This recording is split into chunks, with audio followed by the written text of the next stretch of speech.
let's see here. We'll take, yes, a little cirrus, and, a touch of nimble stratus, and a dash of cumulus.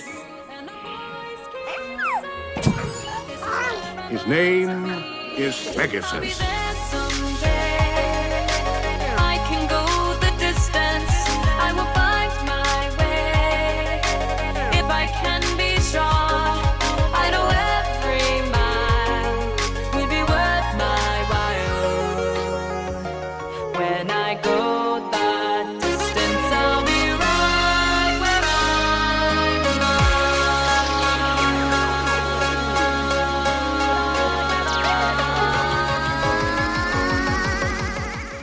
My sweet and beautiful cupcakes, welcome back to another video. I am so excited for this tutorial because this is a collaboration with some of my friends here on YouTube.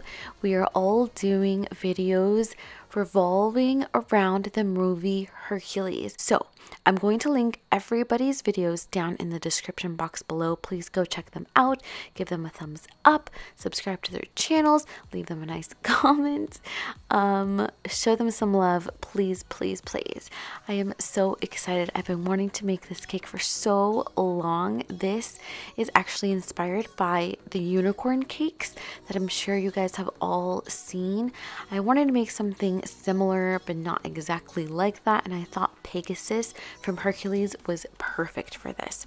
But without further ado, let's jump right into this video. So here I have my cake leveler, and basically I leveled out all of my layers of cake. I have 4 layers and they are a little bit under an inch in height. I have my cake stand that turns, and then I have an 8-inch cake board. Each of my layers of cake are 6 inches in diameter, so this is a 6-inch round cake. I am taking some blue butter cream, and I'm just going to go ahead and start building my cake. So a layer of cake, buttercream, cake, buttercream until we get to the top. You can add flavors to your buttercream. You can add fruit. You can add a completely different filling. You don't have to use buttercream, of course, but I just wanted it to be blue. When we get to the top layer, instead of laying it like I laid all of the other layers, I'm going to go ahead and put the bottom of the cake up because the edges, as you can see, are nice and sharp, and that's going to really help me to get a nice sharp edge on my cake.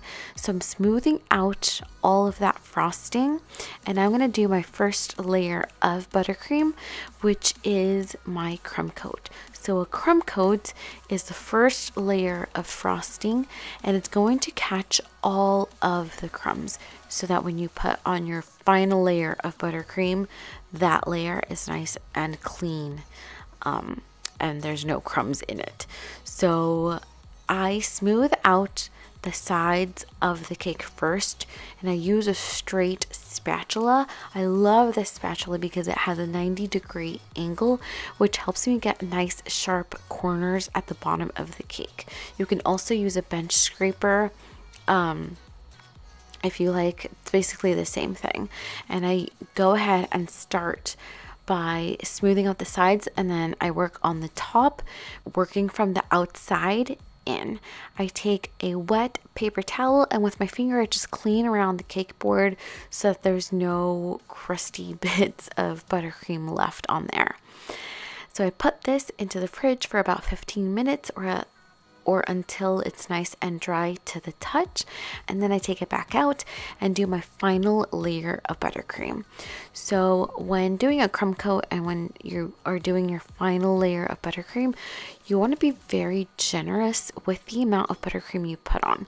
When I first started doing this, I was very stingy on the buttercream, and it just made it a lot harder.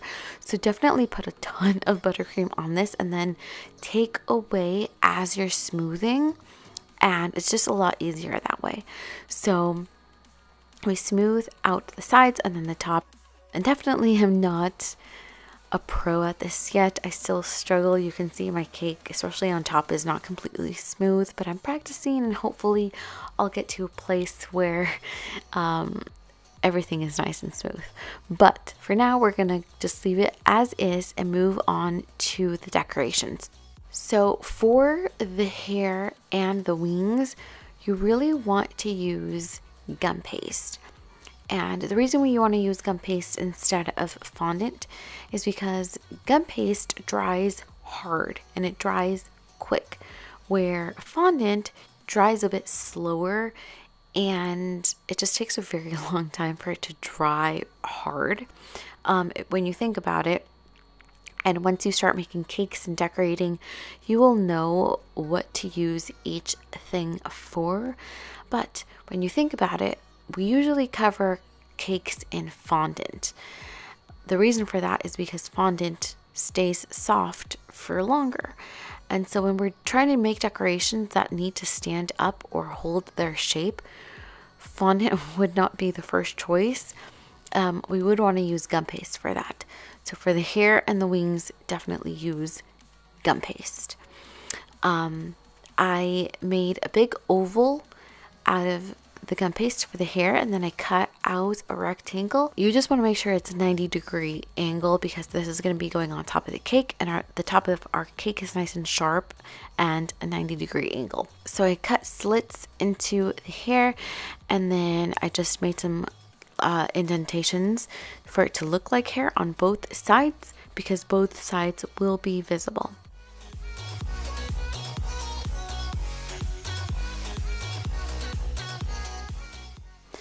So I'm going to leave that out to dry. And then for the eyes, I made 3 sets of ovals. So there's going to be a large set of ovals, which is going to be the main part of the eye, and then the medium-sized ovals that are going to be a darker blue, and that's going to go right at the bottom of the eye, and then 2 tiny little white ovals, which are going to be the highlights of the eye. And I'm just putting these on top of each other, gluing them with just a tiny bit of water. You don't want to use a lot of water because sometimes it will come out from the sides and just make a big mess. So here in this little cup, I have some lemon extract mixed with some black food coloring. And this is going to make the perfect paint to outline the eyes. So the reason why I'm outlining is just for definition. You don't have to, but I just think it looks nicer, to be honest. So lemon extract is going to help the food coloring evaporate quickly, which will make it dry quicker. And it also, especially if you're using gel food coloring, it's going to help to smooth it out and make it into nice liquid. So I'm going to move these out of the way very gently and carefully and let them dry. So now moving on to the ears, I'm taking some white fondant, and of course you can use gum paste too, but these are going to be laying on top of the cake. So, and they're also very small, so they don't really need to hold their shape all that much. So fondant will do, but of course gum paste will also do. And you just want to make 2 triangles, and with your fingers make an indentation in the middle and just curve them a little bit to make a nice ear shape.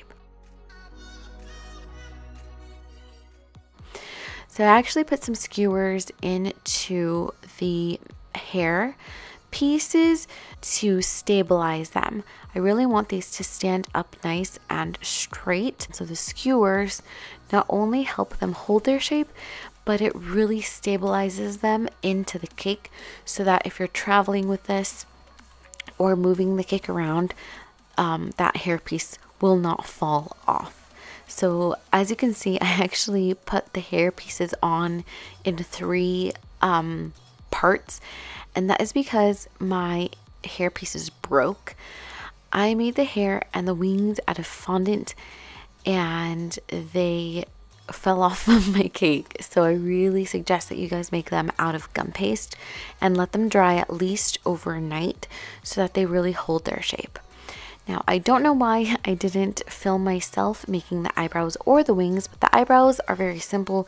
It's just 2 black strips of black fondant, and you just curve them to make the eyebrows. And the wings, they're just large scalloped pieces of gum paste. And then you just attach the wings with some buttercream. So this is the end of the tutorial. It's a very simple and minimalistic cake, and I just really love it a lot. I hope you guys enjoyed it as well. And again, please go check out everyone's videos, and I will see you in the next video. Bye!